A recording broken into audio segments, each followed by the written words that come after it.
The day you realize that you are basically the owner of your own personal business is the day your income rises even more. When I was a producing salesperson, I was never privy to the lessons and the information you're about to learn here in this module. I learned most of the following by actually becoming a business owner.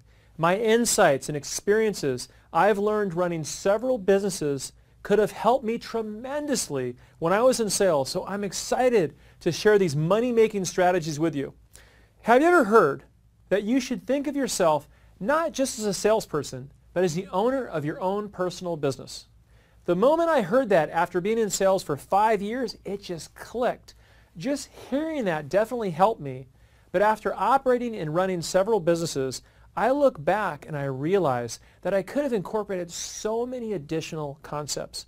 As an example, I look back at the way I manage my leads, how I didn't have a CRM, whether my company provided me one or not, and the way I treated the leads, and just a whole host of other things. Of course, hindsight is always 20/20, and I only could have learned these lessons after running these businesses, but you won't have to. I really hope you'll allow me to transform you into the way you view your position, because I'm telling you, you are leaving so much money on the table, it's ridiculous. Once you implement the following lessons that I'm about to share with you, I know that you'll make more money each and every single year. We're going to cover a lot in this series until we've exhausted it and we're done. We're going to discuss everything from software tools to make you more productive, time management concepts so that you're working on what's most important and aligned with the 80-20 rule, to shifting your thinking to becoming that of a business owner that takes more of a vested interest in what he or she does each day. I have the unique perspective of both being in your shoes as a top producer and on the other side as an owner of about 8 businesses now. Let's jump right in and discuss the first and most important concept. You're not an employee, but an owner of your own small business. I mean, think about it. Sales is a different animal.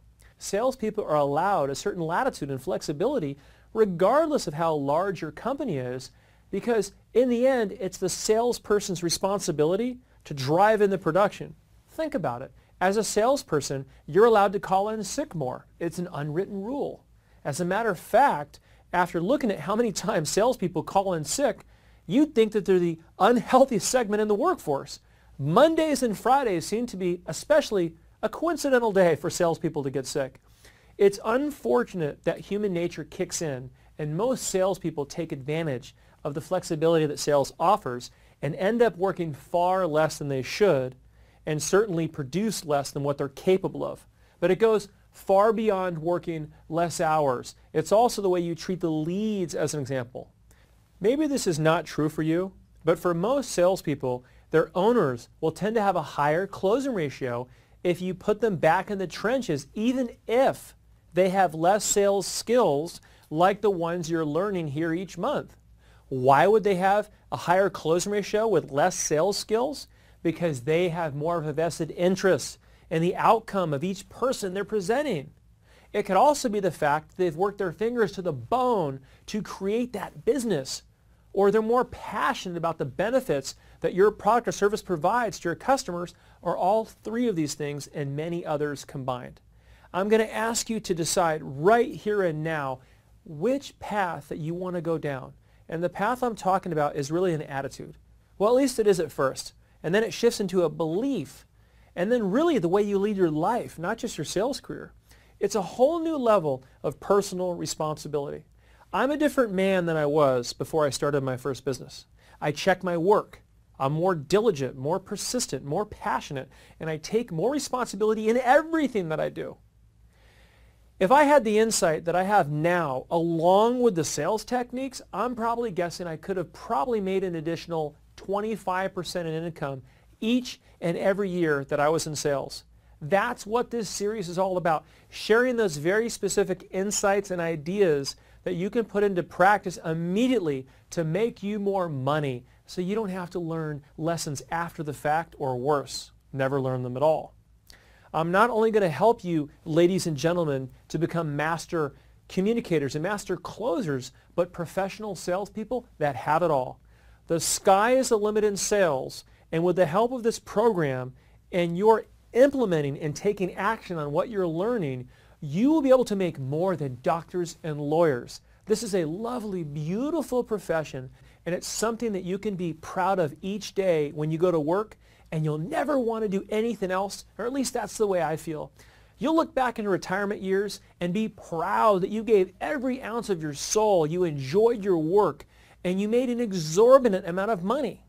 Okay, so we've discussed the first lesson, which is that you are no longer employed as a salesperson.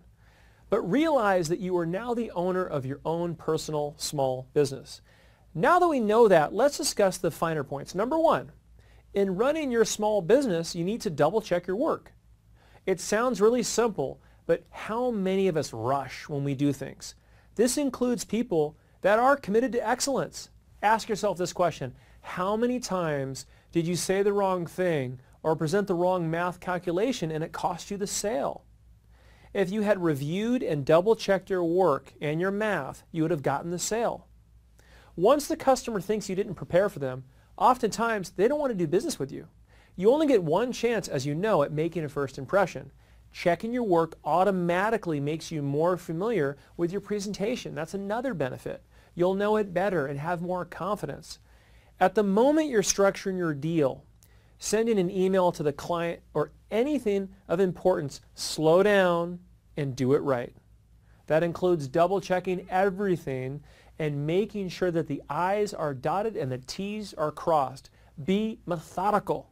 This might be a struggle for you at first because as salespeople, we're usually all over the place. We tend to fly by the seat of our pants. But an excellent business owner, unless he wants to soon be out of business, can't afford to be all over the place. One thing about business is it's 1,000 details. There's a saying, elephants never bite.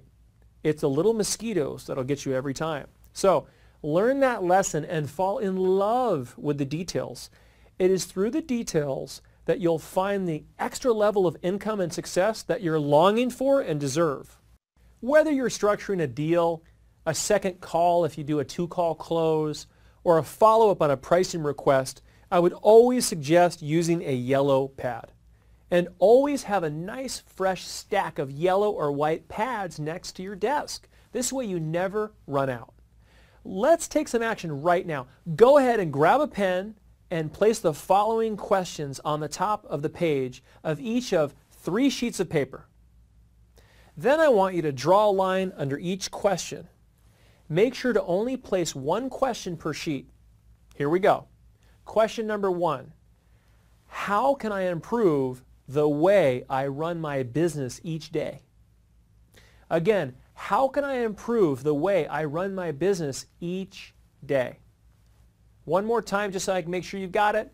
How can I improve the way I run my business each day? Question number 2. What things have I rushed on in the past, but I'm now committed to taking my time on? Again, what things have I rushed on in the past, but I'm now committed to taking my time on?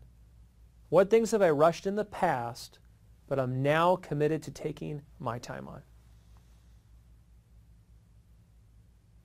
And finally, question number 3, what work can I double check? Again, what work can I double check? Again, that was what work can I double check? Perfect. So guys, this module is about to end momentarily. Go ahead and work through these questions and come up with as many answers as you can. Shoot for at least 5 answers per question.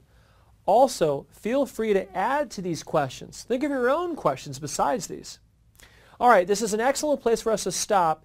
We're going to pick up here next month right where we left off. So I'll see you in about 30 days. And again, think of your own questions besides these. And as we progress through this continued module next month, along with all the others in the future, use your yellow or white pad when you've got a thought or idea. I'll see you at the next module next month. And as always, guys, remember, the learning never stops.